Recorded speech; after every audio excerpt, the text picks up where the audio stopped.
Welcome back to Rock Guitar Confidential with Scott and Ryan. Ever wonder about the connection between Kanye West, Post Malone, and various digestive functions? Well, today you're going to find out. We're going to talk about boutique gear too. Stay tuned.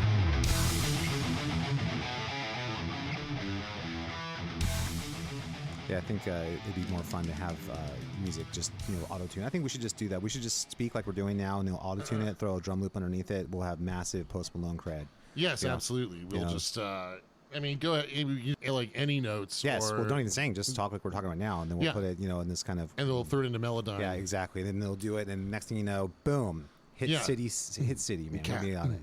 Exactly. Throw like a drum loop on there. Something, Oh my God! Someone's gonna loop that and make a song. There it is, right? See how I got enough measures in there, just so now I can loop it. So we can now put a whole thing together. That's how music is made now. It's on a laptop. Right. Nobody actually does music. Yeah. We don't play. Like later when I start making fart sounds, then I'm gonna loop that. I think that's the new Kanye record, isn't it? It is all his farts, and him just going, so good. It's Yeezy farts. It's funny. He's a misunderstood genius. He's a misunderstood flatulent genius. Exactly. His own farts are the key to his success, I think. Might be the most interesting thing he's ever done. It was just a matter of time before our podcast devolved into fart jokes. I'm glad to take us there. I did see someone on ESPN the other day, literally without irony, say that Kanye West is a musical genius. Though I thought that was pretty funny. I was like, oh really? You haven't heard music much, have you? That's the first thing. Please define music. Yes, exactly. I mean, yeah. And Post Malone, he's just a prophet of his generation. Totally. Absolutely. We're all doomed. Yes, exactly. We're having DoorDash and an Uber straight to hell. That's what Post Malone is, basically. I like DoorDash. And DoorDash is cool, I know, but I'm trying to think what would all be a Post Malone junk. We have to be eating DoorDash while driving straight into the bowels of hell. Right. Seeing the Post Malone. That is the 2020 something vision of hell. Doubt. That's right there. We should probably put our intro like, hey guys, welcome to the Rock Guitar Confidential podcast with Ryan and Scott. That'd be me. Thank you so much for tuning in. Do you tune in to podcasts? I don't think tuning in is pretty sure it's like a car. You just turn the dial until the podcast shows up. Is that how it works? Thanks for clicking on our icon. Yes, exactly. And and by doing so, you have, of course, agreed to give 5-star reviews and rate our podcast at least 5, 6. I don't even know if 6 is possible, but you should try. If you can't do 6, then go out and buy at least 10 copies of our new X album. What you should do is give it a 5-star review and then start a change.org petition to get 6-star reviews. Yeah, exactly right. And then like a chain email to people to make them email to another person so they do the 5-star. Just on and on it goes. Yeah, and then take a pile of bricks and then cut out a bunch of letters, like individual letters from a magazine, and then make ransom notes. Yes, exactly. And just send them to random people and just toss them through front windows in various neighborhoods. Saying you got to listen to Rock Guitar Confidential with Scott and Ryan. Just go to any neighborhood you have nearby. Just start throwing rocks through the window. And for Halloween, give it a 6-6-6-star review. By the way, just anybody who's an attorney out there, we do not avow any kind of destruction of property on behalf of the Rock Guitar Confidential podcast. Threats of violence and or property damage are not something that is associated with this podcast. So just just a disclaimer. And if you've been poisoned at Camp Lejeune, please call 1-900. Does your colostomy bag not work properly? That's right. Well, so colostomy bag, that's a good segue because today we're going to be talking about gear. Yes, and we're going to be talking specifically about boutique gear. Yes, boutique gear. Now, boutique gear means it's going to lighten your wallet more than a trip to Whole Foods. That's what that basically tells you. You know what I mean? True. So the big question we have, though, and we've been kind of pondering this is, and Ryan and I are not people who are shy about using good gear. I mean, most of my gear is very high quality gear, but there's this whole sort of sub-market of I would call almost like cartoonishly like extravagant like boutique gear that is like insanely overpriced to my take on it, is because you can get something that does the same job that's not nearly, it's really more like buying bragging rights. I feel like it's really aimed more at the professional class, people who are tech people who are doctors, lawyers, who are hobbyist guitar players. They will in their own mind get more cred if they're playing a certain piece of gear from a certain this is the retired guy up in El Dorado Hills who has a brand new Harley, or the tech guy down in San Rafael or something like that, who's got like, hey, I just sold my startup for $15 million. I'm going to go buy a $6,000 Bodmer Ecstasy. That kind of right. And what kind of music are you into? I love the blues. Yes. Dude, you don't have the blues. And what's funny too is like also they can't play the blues. Can't play anything. They don't even know like a pentatonic scale. So it's like right. And that seems to be the target audience for most of this stuff. And they aren't sad. That's true.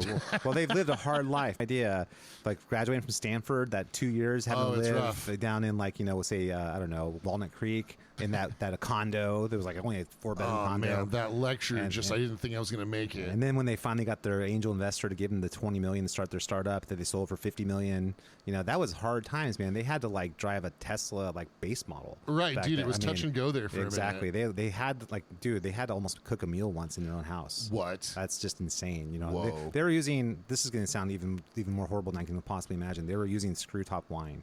They weren't even using Chardonnays from Napa from like the early '90s, like what most people did. They had to like figure out a way. Dude, stop! I can't take it anymore.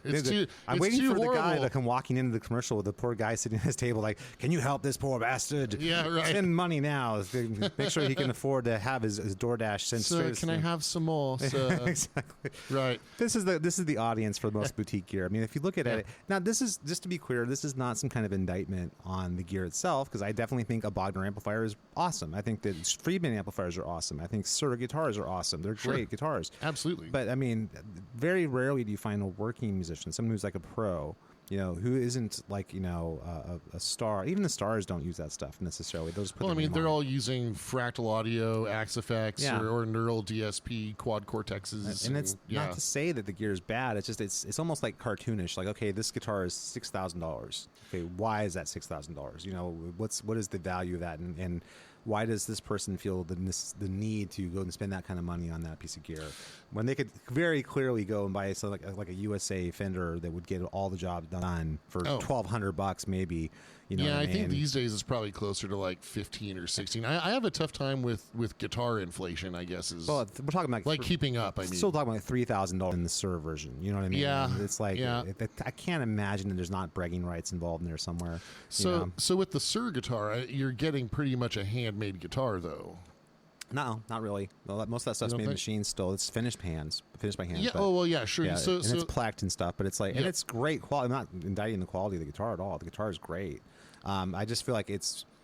I think the thing that bums me out is it's not aimed at like your average musician or like somebody who. It's not attainable for like your average musician.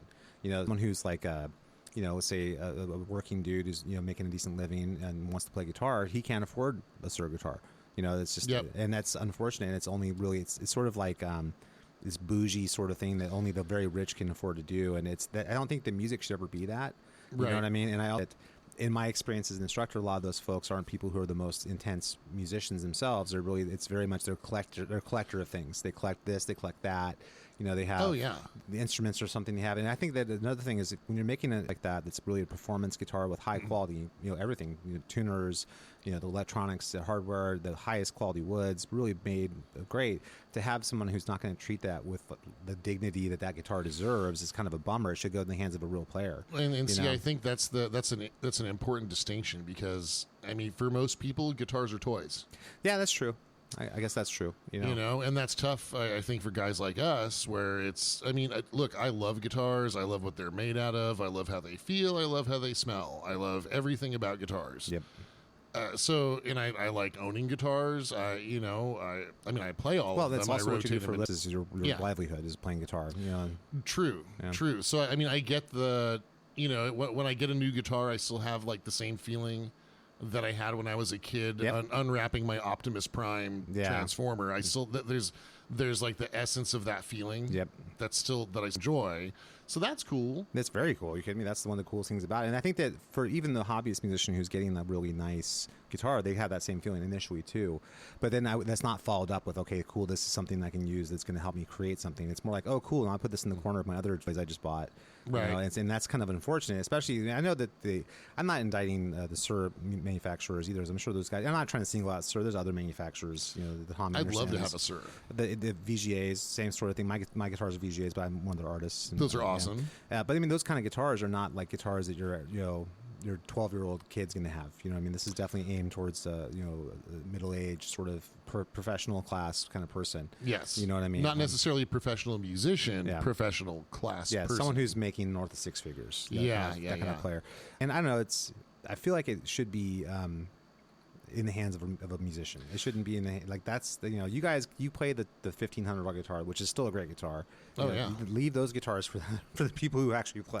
Yeah, I would say and there is a lot of good stuff for like $1,000 and less. I've got to really give it up to Ibanez. Yeah.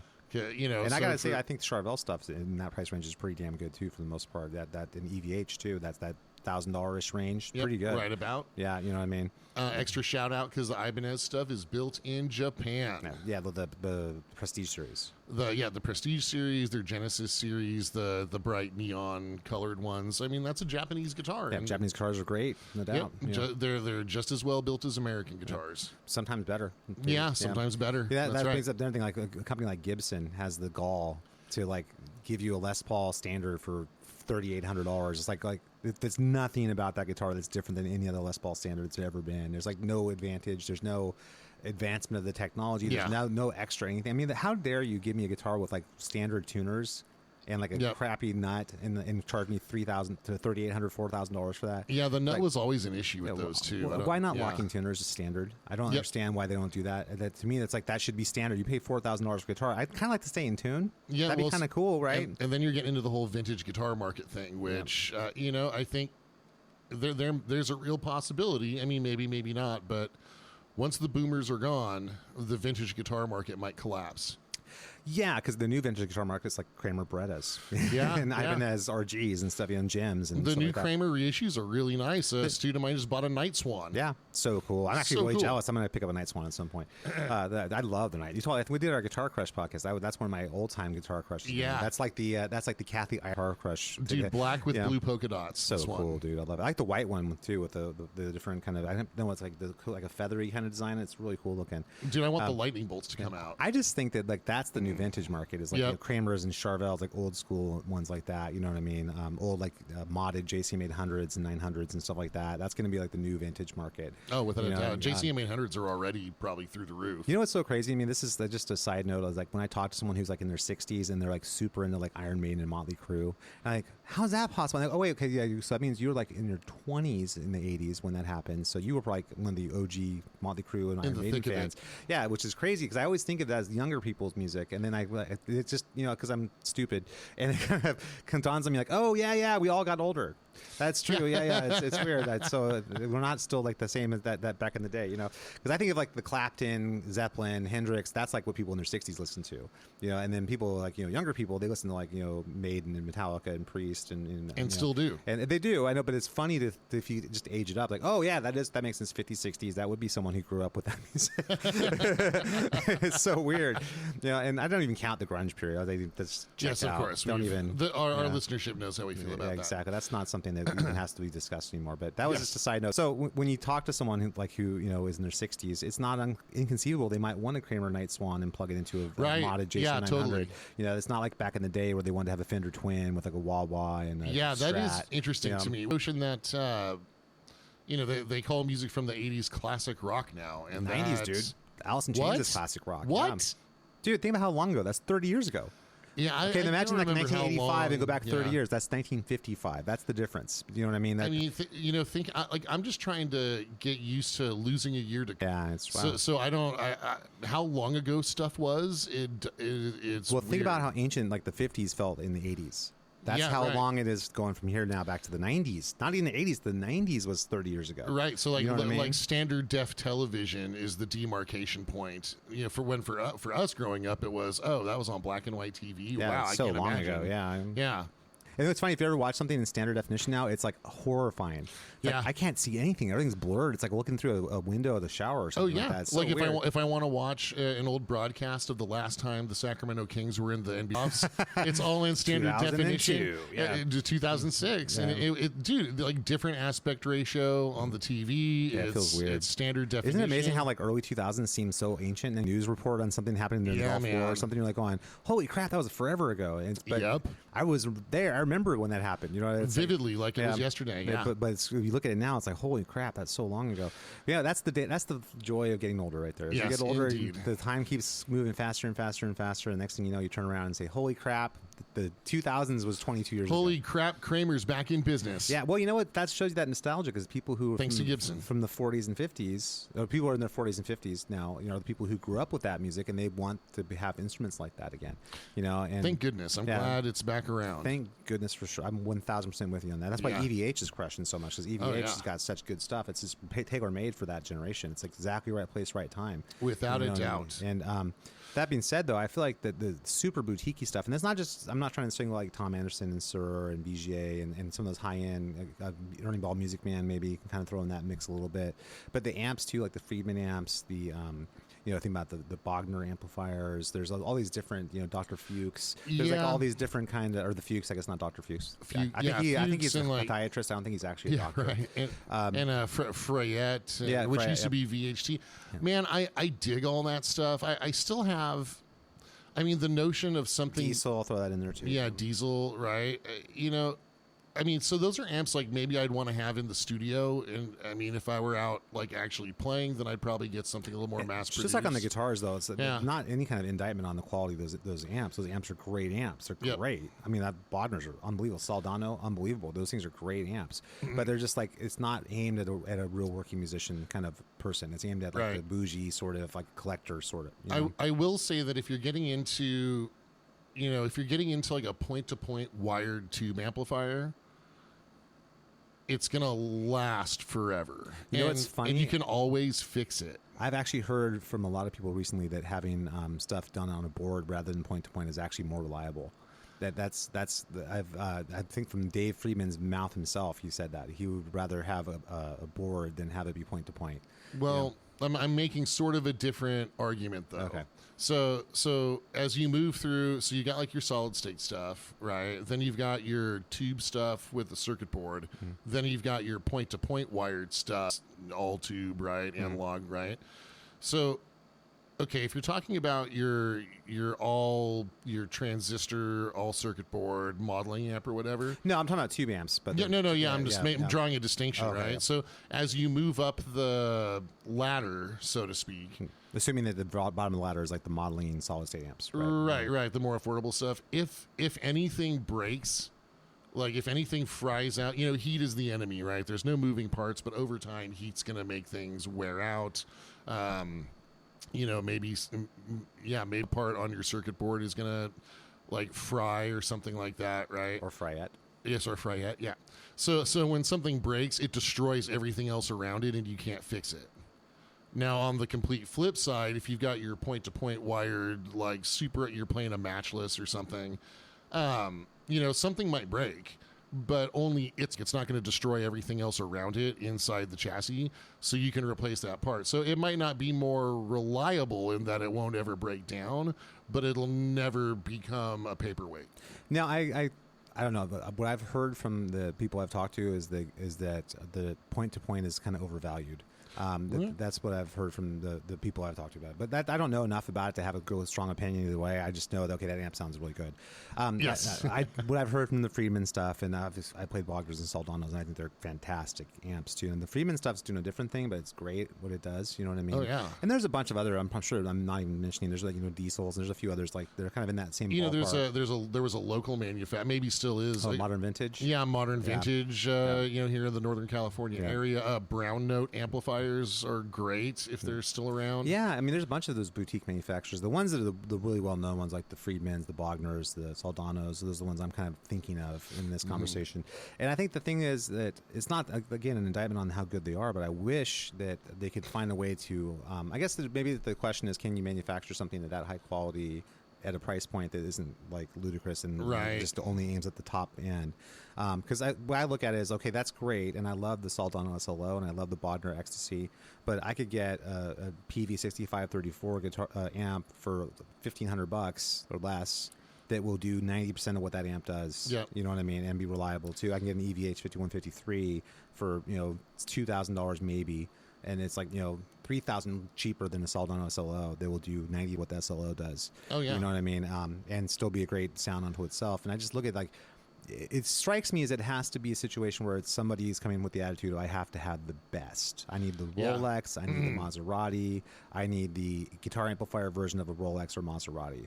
That's kind of, and it has that sort of bougie, sort of elitist sort there's of feel definitely, to it. I think there's definitely like a law of diminishing returns with how you spend your money on that kind of stuff, without a doubt. The technical economic term is diminished marginal utility. There you go. That's basically what it is. And when you start getting into that sort of educational today. Yeah. And I studied business and economics in college. Nice. So I see that's the one thing I remember. No, anyway, it's one of those things where I feel like the every dollar spent above a certain threshold is really just for reasons other than the amplifier itself. So for guitar amps, what do you think that price point is? I think it's about that $1,200 to $1,500 range. I think once you start getting north of that, you have a diminishing marginal utility with every dollar spent over. Meaning that it's not going to be that much more amp per dollar spent from past that threshold. It's really more bragging rights. You're just doing, okay, look, I'm going to buy this amp. I know this other amp can do 95% what this amp can do, and it only costs a third as much. But I'm going to spend this money because this is what this means to me. This is value that I perceive this amp having. Same. And that's if we're comparing to apples, like Class AB amplifiers to Class AB amplifiers. Yes. Class AB are the more common by far. Way more common by far. If you want a Class A amplifier where, the tubes have output running through them like constantly. You can burn out those tubes a lot. Yeah, so some people tell you that makes the notes pop a lot more. My experience has been that everything sounds very MIDI and very harsh when I play a Class A amp. I'm not a huge fan of those amps at all. There's not as much sag in a Class A amp. Oh, not at all. And that's not what for me, that's not what I want. Right, I want more sag. I want more, Class AB, maybe it's a chicken and the egg scenario. Like, do I like that sound because I grew up playing that sound, or is it just because it's better? Who's to say, really? Yeah, well, if you're a rock player, you're going to want that sag and you're going to want it more spongy. Class AB, you're going to want to overdrive it. Class AB, you're going to have headroom all the way to the sky. And it's going to have a sag, thing. and it's going to have a certain kind of, what's the word, soft mid-range that you don't have on a Class A amp, at least in my experience. Yeah. And it's not that there's anything wrong with Class A. It's a tool for a certain job. Right, and those are typically going to be pricier and way more niche. So I can boxes, matchlesses, that kind of stuff. Right. So if you're a player who really wants that sound, if that's what you want, then it may justify spending like $2,000-$3,000. And in that specific scenario, because you're chasing that sound, only option you have. You know what I mean? Right. Unless you're doing the neural DSP sort of thing, which may be another good option. You know what I mean? I think that's true too. But I don't know. I'm kind of this way in general with everything in life. It comes like I see this thing, but I can get this thing which does 90% of that thing at this price versus that price. I'm not going to give you an extra this much for that 20% or 10% more that this gives me. That I kind of have that attitude about things in general. Now, I do use nice gear for sure, and I love it and it's great. And a lot of that has to do with the fact that I've got relationships with some of these manufacturers and stuff like that, and I really believe in this stuff. I'm not saying I don't, but to me, like if I didn't have those relationships, I may not be using that gear. Right. That's kind of the way I look at it, and that's not to say it's not fabulous gear as it is, but that's a different thing. If you're coming in the door and you're trying to figure out what you're going to buy, you have to make those decisions, especially if you don't have an infinite amount of resources. If you're not just, I can just spend whatever, money's no object, and buy whatever you want. I'll destroy it before, but I will never forget this. This is back in like the early 2000s. This kid came into the store at Northridge Music. I was waiting for students to show up, and he was buying his first guitar and amp. And his first guitar and amp ended up being a Les Paul Custom and a Mesa Boogie dual rectifier half stack. So literally, he walked out the door with like $8,000 for his first guitar and amp. And I was like, your first guitar and amp is an $8,000 rig. Okay. Did you tell him, hey kid, if it says custom on it, it's not custom? I was just like, okay, that's gonna be fun when he stops lessons after 6 weeks. So what became of that kid? Did we ever discover if he learned how to play? No, maybe Mark Tremonti. I don't know, but Mark Tremonti's our age. I'm sorry, but anyway, I guess what I'm trying to say is like that was mind blowing to me to have someone with the resources where, hey, you want to learn how to play guitar? That sounds fun. Let's go down to the shop and let's pick you up something. Hey, you got to give him credit for diving all the way in head first. His Maybe parents at least credit for that. Never mind. Yeah, well, it's like we're talking about like a 13-year-old kid. Oh, this is not. This is like an Uday Hussein in the making. You know what I mean? Yeah.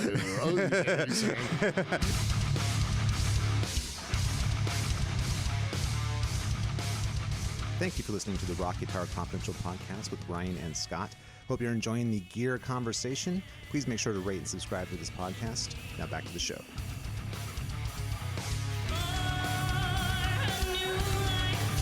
Yeah, that's a little bit weird. Yeah, I don't know, man. It's, there's there's a rub between, you don't want to start out on the lowest end thing possible. Unless you have no other choice. Unless you have no other choice. We started on the very bottom, right? The very bottom. The Castilla. My first guitar, my first classical guitar is probably more glue than wood. That's so funny because I started on classical guitar first too. I stole it from my sister. Nice. My sister had played guitar before me, and she did like flamenco guitar, for a couple months, and then she quit. And so we had a guitar around the house, and then I became obsessed with Van Halen and Ozzy Osbourne. All right. At a certain point, and I remember Randy, the first thing I ever learned how to play guitar was Crazy Train riff. Yeah. And so I remember being just give me a guitar. And I remember just sitting there watching Van Halen live and trying to figure out where his fingers were and seeing how that would be on the, I would sit there and play that crappy guitar for like 3-4 months until I actually earned enough money to buy my first electric.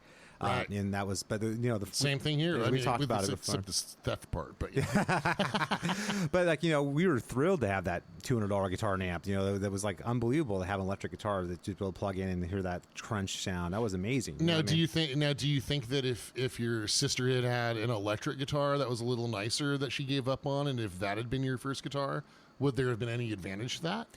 Yeah, I've been happier. I've been way happier. Are you kidding me? If I had an electric guitar, but I played whatever I had available. Yeah, to me, totally. Yeah, me too. Totally. But I remember getting into that. So to me, I think there's a value in starting at the bottom of the ladder and working your way up. Nicer guitar. Each time you go up, it's another nicer step up guitar. And that opens up your playing because it removes obstacles. It's kind of really weird. Guitar tends to be the most unplayable, horrible thing you can possibly imagine. Yeah. And then you get that next guitar. It's like, wow, this is so much easier. Then you keep going up the ladder, and it's like, wow, this is so much easier. And by the time you have the skill, you really could have played the crappy guitar and played it well. But now you have this nice guitar. It's kind of a weird inverse relationship. How that works. It is weird. And I remember every time I got a new guitar, my playing took a leap. And maybe that's just because I was so excited about it. I played the crap out of it. Yeah, but it also, like my second electric guitar, when I upgraded from my Memphis electric guitar to my first Hamer, that guitar could do more things. Yeah. It was more reactive. The pickup sounded better. I literally remember the neck was straighter. Like when I got my Kramer Aerostar, which looked just like Eddie's guitar. I had the pickup and stuff and everything. The Kramer, and I remember the headstock was like the cool Kramer headstock.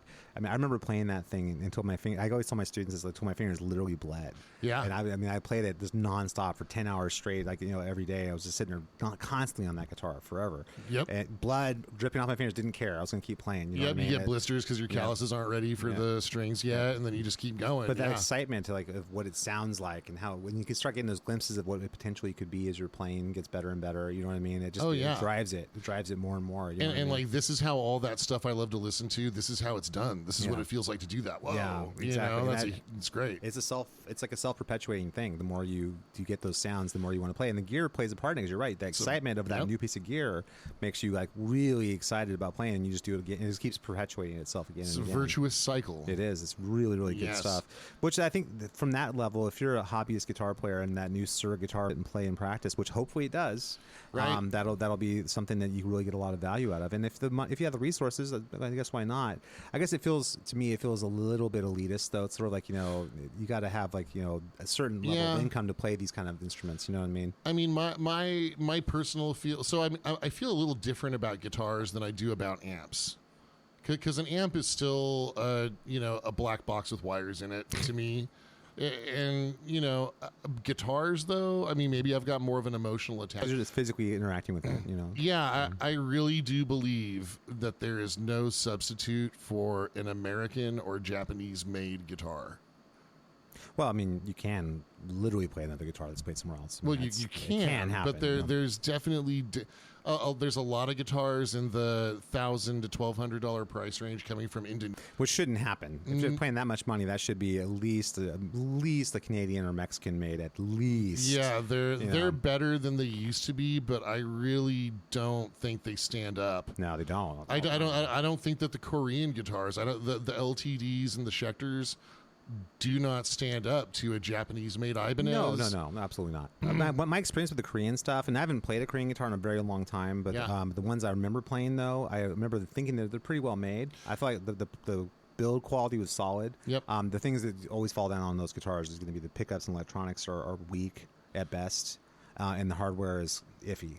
Yeah, well, I mean, even these days, they've got aftermarket pickups they're putting in. You put like DiMarzios or EMGs, right? In your Schecter or whatever it's called. But dude, I'm a big fan of the Schecter, whatever the it's Schecter, called. whatever it's called, the Schecter Diamond Beast, or the Schecter Black Jackie Beats, I'll or never whatever forget you want the to call marketing it. campaign for the Schecter, whatever it's called. Yeah, totally. The Schecter, whatchamacallit. Very, very thick polyurethane finishes on those guitars. That's kinda and that standard, just, though, I mean. That just kills the resonance, man. Well, I don't know, man. It kills it. It's like playing a jelly bean, and I can't stand it. I have played some guitars that had really big urethane finishes that did sound good, though. You know what I mean? So I don't know if it's a one-to-one, like this means that. You know, well, maybe it's a feel thing too. I'm sure anything you do that's tactile on the guitar is going to change your experience. You know what I mean? For sure. Like right. to me, like the example is like the whether it's a lacquered finish on the neck or a raw finish on the neck. That makes a huge difference in how it feels when you play. Does. You know what I mean? And it's a simple, small little thing, but if you don't like that feel, it makes all the difference in the world. I could be wrong, but on any of my gloss finish Japanese-built Ibanez RGs, Paul Holgate, if you're listening out there, I've got 4 RGs. I play Ibanez all the time. Hint, hint. Someone's fishing. Yeah, fishing for endorsements. I'm sure they're polyurethane finishes on the gloss parts, but they don't feel as like thick and coated on as they would if it were coming out of a Korean factory. Yeah. And then with the Indonesian stuff, I think there are still issues with the quality of the fretwork and that's one of the first things I neck. tell people, like when you're trying to see if the guitar is good or not, is feel the frets. If the frets are any way sharp at all anywhere, then that's a bad sign. Right. You know, and if you find yourself having certain notes that are dead here and there, and you have a high fret here or there, there's no reason in 2022 that should ever happen. Yeah. You know what I mean? We have the manufacturer, even just the machines wise, that should never happen. You know what I mean? Yep. But that being said, I guess it's a long-held tradition in the guitar community, like making the crappiest guitars possible, as crappy as possible. And here's where I think Kiesel should get a shout out, because you could still get just a pretty basic Kiesel.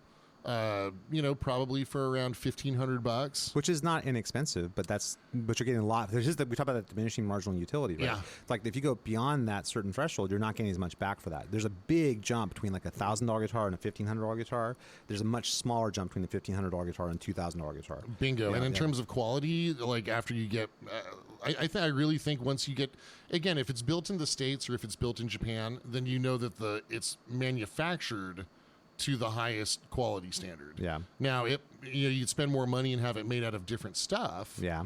We were talking about boutique woods or something like that. We were talking about my $3,500 Carvin DC600, where I specified 5A grade flame on every piece of maple. Yeah. Including the neck, which is a 5-piece mahogany maple, neck through. Yep. Right. I know exactly what I'm about. Yep. So it's the highest grade flame. Now, why did I do that? Because I wanted it to be outrageous, and I could. Yeah, flame maple looks awesome. Quilt maple looks awesome. Yeah. Does it make it sound better? Quilted Nope. Sapele and quilted koa and flame koa are also awesome woods for sure.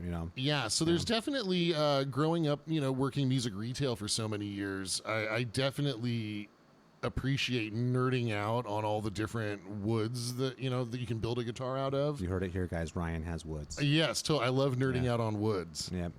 And so I get that, the super high grade, because it's rare. It's like getting a diamond that's very clear. Yeah. And so if you appreciate the rarity of something, it doesn't make me play better. No. And it doesn't make me But sound better. it does affect your experience with that instrument, though. It makes you kind of connect to it in a certain way and feel a certain way about it. Just even looking at the instrument, it makes you feel a certain way. Yeah, You know what I mean? absolutely. And that makes you want to play it more. When you look at this beautiful thing, you want to actually do things with it. You know what I mean? Yeah, absolutely. And that's another good point that you raised too, because I play the shit out of both of them. I'm not worried about keeping the scratches off of them. I'm not trying to baby the instrument. It's a tool, and I play it like my life depends on it. Yeah, well, I mean, it does. Right, it does literally. Mortgage yeah. gets paid, right? I mean, that's, I think that, you're right. And I think that there is something you said about the aesthetics of a guitar. If you have a guitar that is something that inspires you, even just looking at it, that's valuable. And I think it's maybe going back to me judging the boutique people too much. Yeah, well, the maybe boutique that is person, part of it. It's, the boutique person spends $3,500 on the same guitar, and they polish it all the time, and it hangs on their wall, and they don't. They worry about that first. Oh crap! I got a ding or a scratch on it, or they put it behind a glass case or something. Yeah, which is man, worse, but, dude. yeah. Well, I mean, that it all. I guess life is short. You have to do what you feel makes you happy, I guess. But it just makes me say, your average musician, your working musician, or even a hobbyist, they say a young kid like 19, 20 who's trying to get guitar, they just are, it's almost like a club that you can't get into. Like, oh, I'd love to have a Bogner and a Sir, but I don't have $10,000 to spend. Well, you know what I mean? I think that if that 13 to 15-year-old kid like knows what a Bogner is and wants one, I think that bodes well for humanity. Yeah, eventually he'll get it, for sure. Yeah, but man, I think that's a good sign. But like, you're not going to come close to that, in that age. Maybe you shouldn't. I don't know. I just feel like it feels inaccessible to your average. It's one of those things that's very much like a high-end Tesla or something like, or like pick anything else you might think of that's a high-end thing, a Maserati. You think about Rolex watches. No.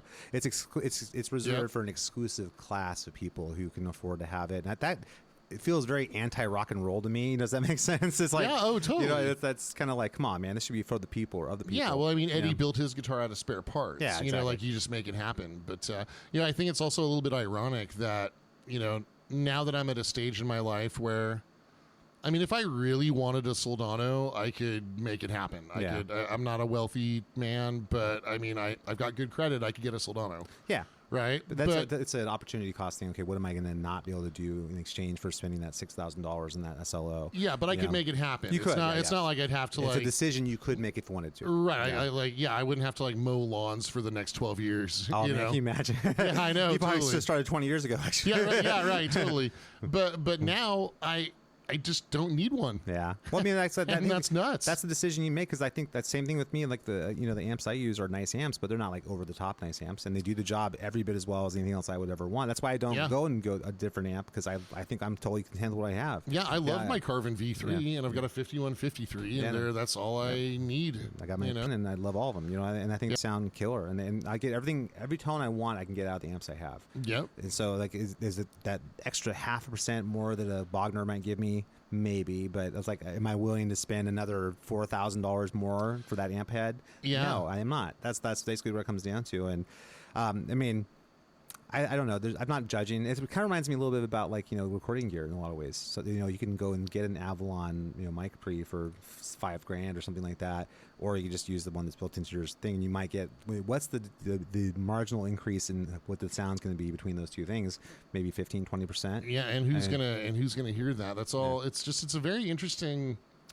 Yeah, like in my heart, I want to say all the best. Yeah, I know. Right, like I want all the best stuff.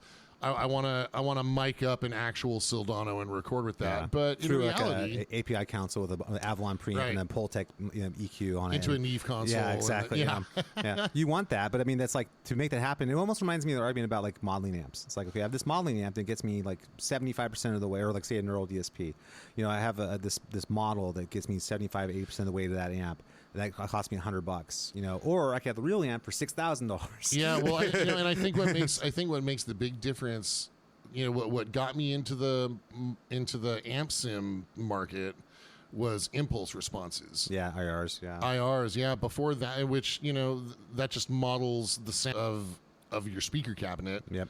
Right, in a better way than have done before. Like there was speaker models going back to the early days of Line 6. They would claim to have speaker models on like the pod and stuff like that, which was a false claim. Well, it was the best they could do at the time. You know what I mean? And, but it didn't cut it though. I'd still want a real amp. There's definitely something to be said for having your signal get thrown out of a speaker by a tube amp with using big transformers and good mics on it and stuff like that. And, pushing actual air, making your pant legs flap. There's definitely something to be said for that. Yeah, but I think what's funny is the technology is going to get better in that world, and it's going to be one of those. Weird. It's going to be one of those things like 10 years from now, what we think of as amazing is going to be looked at as like so like horrible and pedestrian. It's like, we're just going to plug into the microchip that's at the base of our skull, and then we're just going to think music. Enter the Matrix, and you were just going to enter the Matrix, and totally, dude. And the Neo's just going to like program you to be the greatest guitar player of all time. And no, that's actually our job, is to program people how to be the greatest guitar player. Yeah, I know, right? So the Matrix is going to make us obsolete. Oh no, nah. But what's funny though is that I feel like that's going to definitely happen, and I think in a way that's not going to diminish the boutique amp and guitar manufacturers' jobs, though. Is that they're not selling the actual thing that's happening. They're selling like the idea of that. Like this is the Yeah, good idea point. of a high-end amp. This is the idea of a high-end guitar, and that's going to make you feel good because you have this object that you can fetishize and you can sit and look at and feel great about. You can show it to your friends. You can't show your friends, hey, come on, let me put my laptop up and I'll pull up this DSP and you can see the icon of the model I'm using. No one does that. Yeah, no one You can cares, point to yeah. like, okay, there's my Sur Custom or my Sur Modern right there, and there's my Bogner Ecstasy, through the 212 with the. Here's my Dumble, whatever it's called. Yeah. Those are like sort of showpiece items that you're going to have, and I think that people will always want that, no matter how good the technology is. 'Cause Sure. even now, I mean, most people are using plugins. Most people are. Very few people are using real studios to record in anymore. And because Yeah. why? Why would you do that? And then the second thing is that most people don't have a variety of different amps with good mics and mic pre's to run through. It's just so much easier, quicker, and the sounds are great to just Yep. use the plugins, and that's kind of where most real recording is being done. And then there's a handful of people who have a little bit more time and resources to spend on miking up amps and stuff like that. But I don't think that's the norm. I think that's not and getting less and less so as we go. Yeah, and that actually makes me care more about the guitar itself, right? Because you're never going to have a virtual guitar that's going to take the place of a plank of wood with strings on it. Well, so we think. So we think until they just jack right into the chip in your head. Exactly. Yeah. So until we become cyberpunk, Yep. it's guitars. Yeah. I guess what I'm trying to say though is I guess I'm being a little bit just egalitarian. I wish that people who were not the 1% would have access to those kind of instruments and amps. You know what I mean? It seems like it's unfair. Most people who make a middle class living can only really afford to play, at the top end, probably $1,000-$1,500 guitar amp, and that's something you have to save for.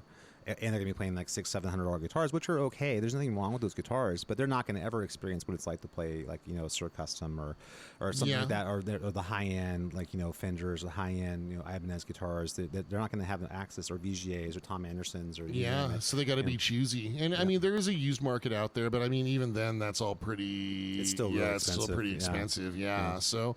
Shout out again. I love my two Carvin Kiesels. That's a very good company that does have a range, but their bottom end is still like that $1,500-$1,800 range. You know what I mean? And for a person making $50,000 a year or something like that, the idea of like, especially living in a place like California, right? It's like the idea of I'm going to spend $2,000 on a guitar is a major decision you have to make. Okay, this is I can put this in my 401k, or I can buy a guitar. Totally. It's like that's a big deal. Now fun anecdote. So the first one, the one with all the crazy flame maple on it that I paid $3,500 for. I'm a big believer in having redundancy in your arsenal of guitars. So if I've got one Ibanez RG, I need to have two. Yeah. For live playing. Yeah. So especially when I was gigging a bunch, we're talking 3-hour nights, that kind of thing. Yep. 2 or 3 times a month. Playing a floating bridge, you break a string, you don't want to have to spend 15 minutes changing your string in front of an audience. You want to switch to the guitar and keep going. Or dude playing anything. Yeah. You know what I mean? You want to so I don't, the whole trope about, well, you got to have a Strat, you got to have a Les Paul, you got to have a Tele, then you got to have a Rickenbacker, then you got to have a 335. Depending on the gig, No, you don't. Yeah. You just need one guitar that does everything pretty well. Yep. And then you need another one just like it. Yeah, just in case you need it. Yeah, that's basically what it comes down to. Yeah. So my girlfriend dragged me down to Southern California to her friend's suffering a few years ago, suffering, that means wedding. Yes. Just for those of you we've out actually there. discussed this in the podcast. Have we discussed before? on the podcast? Yeah. So since I agreed to attend and endure the suffering, we stopped by the Kiesel factory and I got another DC 600. I just pulled it off the wall. I didn't even play it. Yep. I just was like, yep, that one, I like it, cool. And that was the $1,800 version, right? So it's still the same shape. It came out of the same CNC machine. Mm-hmm. Not as ornate. I probably have 50% more playing time on that one. That makes sense. What they didn't tell you at the time is that was cursed by a Native American shaman before. Oh, that's why I like it. Yeah, that's why sometimes the walls will bleed when you're playing. It's just, part the of ghost curse. of Tecumseh. Exactly. That's awesome. No, this one's got a Native American curse because it was found in a burial ground outside of. That's why I connected Arizona. to it. Exactly. That's why you guys are. That was your meet cute. Man, I love it. Excellent. And that's what I have another guitar. It's an ESP M2. that I keep in my teaching studio down in Elk Grove, just for when another student needs a guitar to play. Which when they show up to guitar lessons without a guitar, which is pretty funny. Right? Yeah. I've got two. One has some special needs, and so I just have the guitar there. He can play it when he shows up. Doesn't have to bring a guitar to his lesson. All good, right? And then I have one more. So that uses that guitar for their lesson. But, you never know. Maybe a string breaks. I had a student last week who broke his high E string, and instead of wasting his lesson to change the string, just, hey, you get to play an ESPM2 today, which I always think is kind of fun, too. Yeah. Which, hey, that's like a $1,200 Japanese guitar. Yeah, which gives them a taste of what it feels like to play a real guitar. Yeah, totally. They're always fired up when they get to play it. Anyway, that's called the haunted guitar. It's so funny. I had the same situation like with the students sometimes, like when the student will be playing like a Hello Kitty guitar or something, and then they'll break a string. Kitty. They'll break a string, and then I'll say, "Here, we'll just play it on my guitar." I'll hand them my like $4,000 VGA. Yeah, totally. It's not the best. I love that. Like, oh, I'm like, it's so funny to see like the difference. Here's the Hello Kitty guitar, and it's like the $45 got at a Target guitar. Yeah, your Squire's toast. So here you go. There's the $4,000 guitar. And like, oh, cool. It's like I think it's so weird to give you any idea. It's like almost like, oh, I'm sorry. Like, did your your Yaris, your Toyota Yaris break down? Cool. Here's my keys to my Tesla. And you know what, dude? That totally embodies such a cool teaching moment, because that's what better way to show your students, hey, this is a tool. Yeah. So here you go. Look at the difference when you like as far as what is the difference between this guitar and that guitar. This is you can feel the difference. Yeah, well, and furthermore, I'm not like greedy or protective about hoarding my stuff. Yeah. Like you except for the gold. Everyone stay away from his gold. Yes, I do hoard the gold. Yes, right. He has the dragon sickness. Little pirate skeleton like that behind my chair, But yeah, what a cool way to teach. Hey, when you get a guitar, it doesn't matter how much you spent on it. Mm-hmm.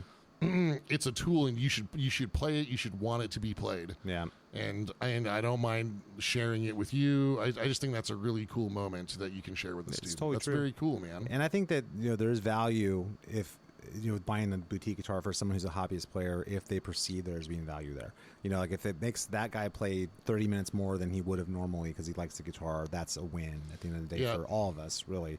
I don't know. I guess there's part of me that's like guitar socialist, and that's like I just wish that everyone had access to those resources. That. You know what I mean? It kind of stinks. But that being said, though, I will say this about the lower end guitars and middle price guitars is they're much better now than they've been. Like a $300 guitar now, you can actually play. Whereas back in the day, it was just basically like firewood.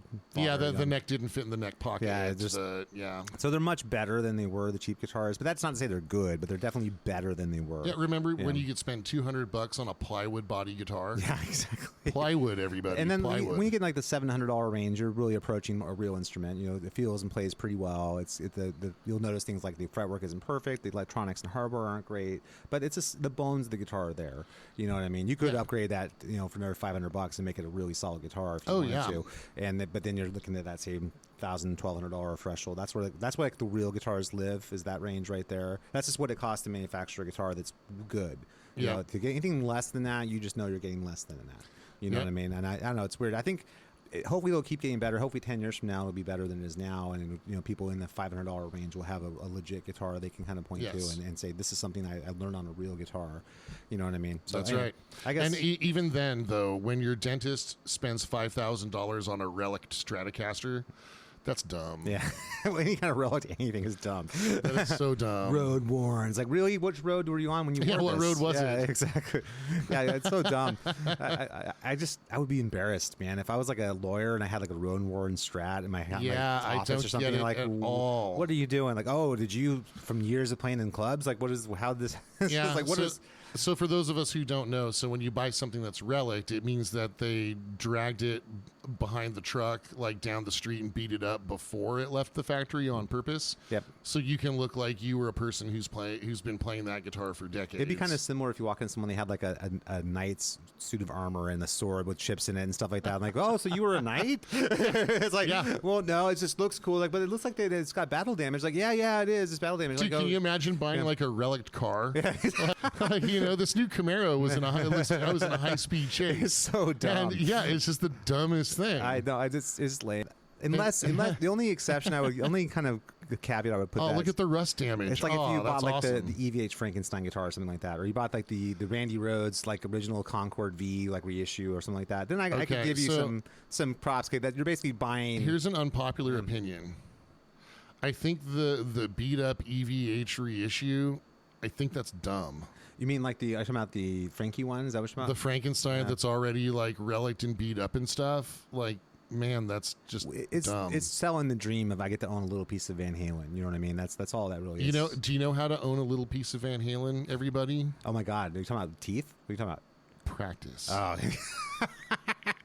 That's how you own a little piece of Van Halen, by getting good at music too. There's something about someone looking at it on their wall and seeing the inspiration of that and saying, I think that's kind of cool. You know what I mean? I have full disclosure. I have a EVH Bumblebee guitar. No, that's cool, but no, I'm talking about the one that's like all beat up from the factory. No, I know the what one you mean, that's yeah. all scuffed. But you're basically trying to and buy something you think is the dream of like the Van Halen 1 tour guitar. You know, that's what you're essentially buying. Oh, they have the Randy Rhoads Concord V, same thing. They made like 100 of those or something like that. Yeah, totally. I'm just talking about the relict pre-beat up from the factory version. But If it's brand new you're and not shiny pretending and glossy, in that scenario that's cool. that you did the relicking, you went and played gigs. It's not just random relic strat. Yeah. It's basically saying, hey, this is my sort of tribute to Van Halen. This is my sort of shrine to Van Halen in my house. the ones that are all like nice and shiny and brand new, I think that's cool.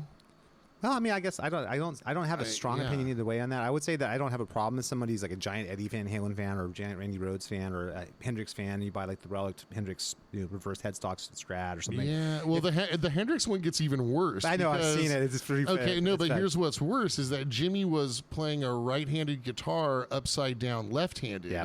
So the Jimi Hendrix Strat it's like a back. It's just not quite. It's a all standard wrong. guitar. Yeah.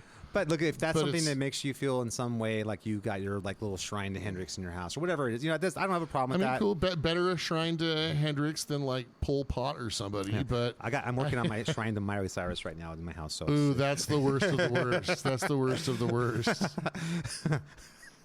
what would Miley do? That's before I make any big life decisions. I It's was like a little toy, like wrecking ball. With like they shall tell me what the right decision is. oh my god. No, I guess that's the one exception I'll give, though. I'm going to judge you too harshly if you're a big fan of whoever artist, and that Okay. makes you happy. Like, spend your money how you're going to spend your money. I, on the other hand, will judge you harshly.